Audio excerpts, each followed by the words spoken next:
reportedly we're hearing that there were similar detainments taking place yesterday, and we also hear that more detainments could happen tomorrow. And take a look at this video because our cameras were rolling when these three were taken into custody. I was able to speak with several immigration attorneys. They tell me they have been doing this for some time. They have never seen federal agents here at this courthouse before.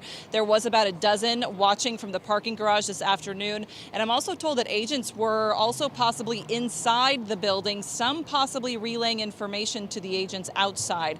Now, one of these attorneys that we spoke with was Isaac Ortega. His client was one of the first to be arrested yesterday morning. He argues that what's happening here is not about illegal immigration. He said his client and others are trying to stay in the United States the right way. He told us his client and he came here for a hearing. It was quickly dismissed, and when they got to the elevator, federal agents followed and ultimately took his client, put him in a van, and reportedly took him to the Central Processing Center somewhere in Phoenix. And that seems to be similar to what we witnessed earlier today, that cases were being dismissed, so the person is no longer under the jurisdiction of the court. If they've been in the United States for less than 2 years, they could qualify for immediate deportation. Ortega telling me, again, he's just never seen anything like this. My client had no criminal history, actually. And again, doing everything that our government was requiring of him, appearing for court, following the rules. And so to say like, oh, we're going to require all these things of you, as long as you do them, you know, you have a lawful pathway to follow. And then all of a sudden, halfway through the situation, we're going to change the rules.